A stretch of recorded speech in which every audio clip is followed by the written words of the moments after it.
필수 영양소와 비타민이 풍부한 우유 다들 많이 드시고 계실 텐데요. 이런 우유를 특정 음식들과 절대 먹어서 안 된다는 것을 알고 계셨나요? 우유가 많은 효능을 지니고 있어 거부감 없이 드셨겠지만 최근에 우유를 잘못 먹으면 몸을 악화시키고 심각한 소화장애를 만든다는 것이 밝혀졌습니다. 오늘 영상에서 우유에 대한 모든 것을 알려드리겠습니다. 우유와 함께 먹으면 좋은 음식, 우유와 절대 함께 먹으면 안 되는 음식, 그리고 우유의 진짜 효능, 우유 유통기한에 대한 비밀까지 전부 알려드리겠습니다. 시청 전에 구독, 좋아요를 눌러주세요. 그리고 주변의 친구와 가족에게도 영상을 공유해주세요. 건강을 평생 책임지겠습니다. 먼저 우유는 분명 효능이 좋은 음식입니다. 우유는 필수 영양소와 비타민의 풍부한 공급원이기 때문입니다. 하지만 이러한 우유를 좋다고 하여 아무 음식과 함께 드신다면 충격적인 부작용이 기다리고 있습니다. 동시에 알맞는 음식과 함께 먹는다면 보약보다 더 좋게 작용할 수 있습니다.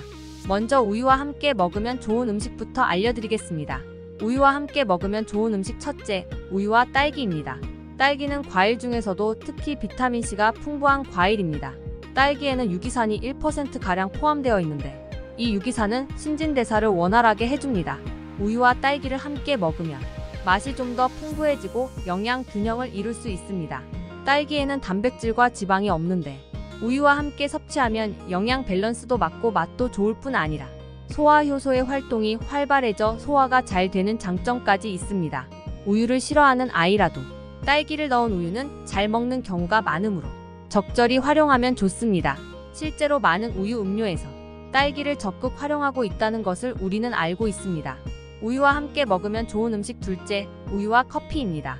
커피에 들어있는 카페인은 졸음을 쫓는 등 이로운 작용을 할 때도 많지만 자극이 강하다는 단점이 있습니다.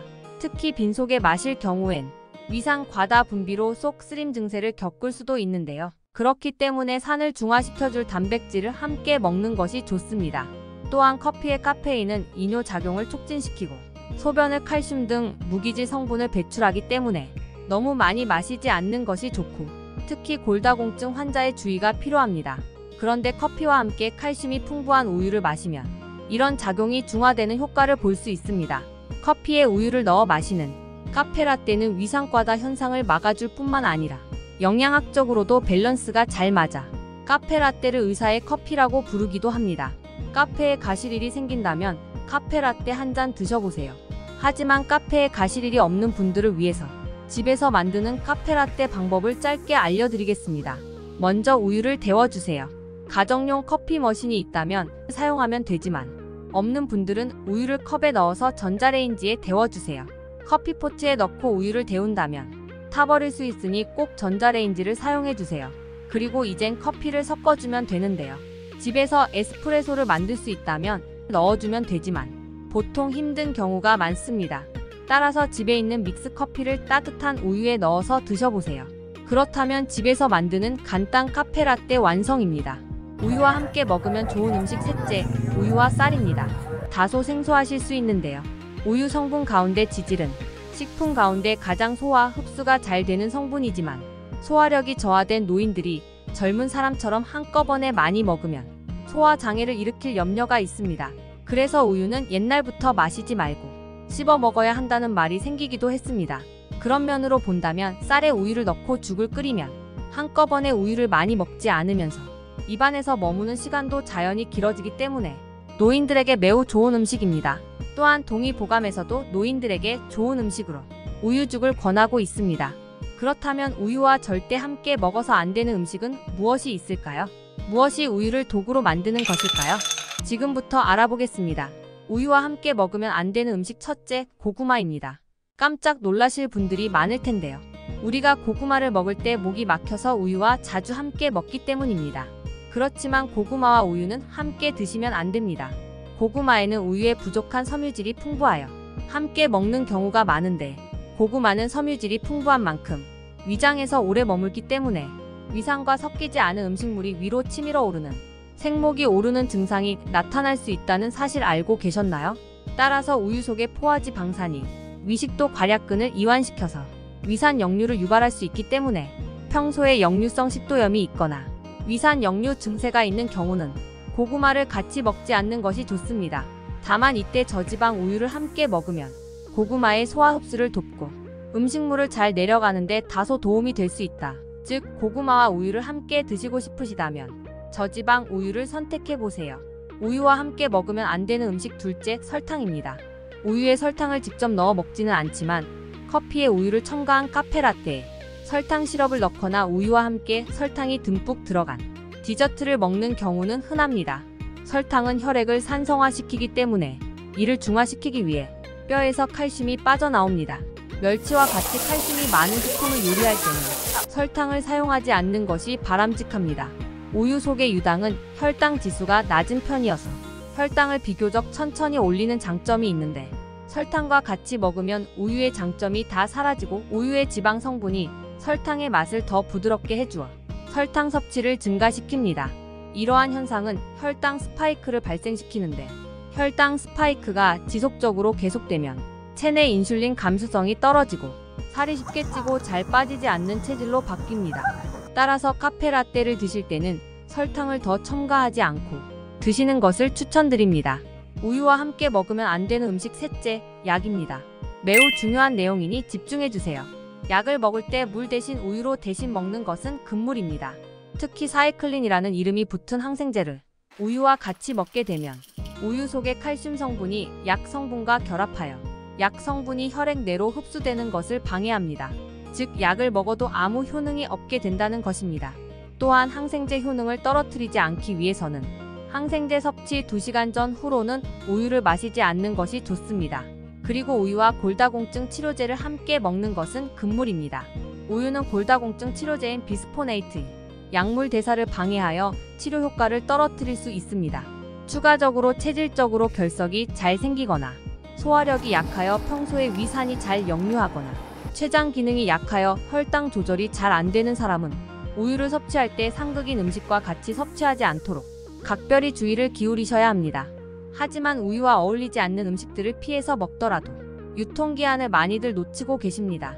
오늘 영상을 통해서 한 번에 정리해 드리겠습니다.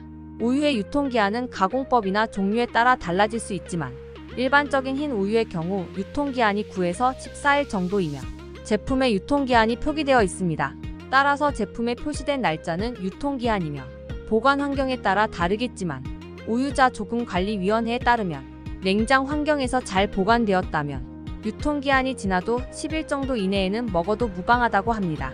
잠깐, 유통기한이 아니라 소비기한이라는 말을 들어보신 분들도 계실 텐데요. 2023년부터 식품의 소비기한 표시제도가 시행되기 시작했지만 보관 환경에 따라 쉽게 상할 수 있는 흰 우유의 경우 소비기한 표시제에서 제외되었고 예외적으로 2031년부터 적용될 것이라고 합니다. 즉 흰우유의 경우 여전히 유통기한이라는 것입니다. 또한 멸균 우유의 경우에는 130도 정도의 고온에서 멸균하여 포장되기 때문에 상온 보관이 가능하며 유통기한이 3개월에서 6개월 정도라는 것을 기억해 주세요. 마지막으로 구독자분들이 많이 질문해 주셔서 알려드립니다. 유통기한이 지난 우유를 어떻게 해야 할지 궁금해 하셨는데요. 유통기한이 지난 우유 활용법을 알려드리겠습니다. 우유 활용법 첫째, 우유를 물에 섞어서 샤워해 보세요. 샤워나 목욕을 할 경우 우유와 물을 섞어 이용하면 피부가 부드러워진다고 합니다. 또는 우유를 통해 세수를 해주시는 것도 좋습니다. 우유 활용법 둘째, 청소에 활용하세요. 우유로 청소를 하면 때가 잘 지워진다고 합니다. 따라서 가구나 세면대, 싱크대 등 다방면에서 유통기간 지난 우유 활용법을 이용할 수 있습니다. 특히 싱크대나 가스레인지의 경우 우유로 닦아주면 광택이 다시 살아나며 찌든 때를 말끔하게 제거할 수 있습니다. 우유 활용법 셋째, 탈취제로 사용 가능합니다. 유통기한이 지난 우유 활용법으로 냉장고 탈취제 대용으로 사용할 수 있습니다. 우유를 그릇에 넣고 랩으로 막은 후 구멍을 몇 개 뚫어줍니다. 그릇을 냉장고에 넣어 놓으면 냉장고 안의 음식 냄새를 쉽게 제거할 수 있다고 합니다. 하지만 너무 오래되어 응고가 된 우유는 상한 냄새로 오히려 역효과가 나기 때문에 바로 버려주셔야 한다는 것 기억해 주세요.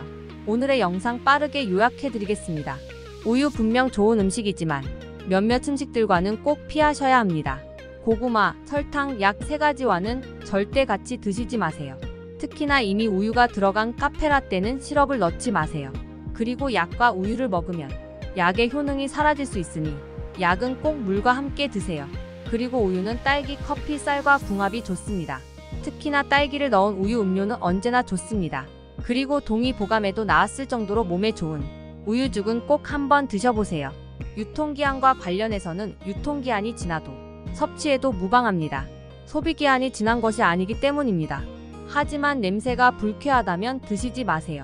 오늘 영상을 통해서 우유에 대한 진실을 모두 알아보았습니다. 영상 내용들 전혀 어려운 것이 없습니다.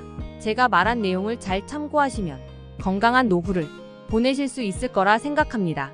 영상의 내용을 오늘부터 하나씩 실천하신다면 평생 건강하게 보내실 수 있습니다.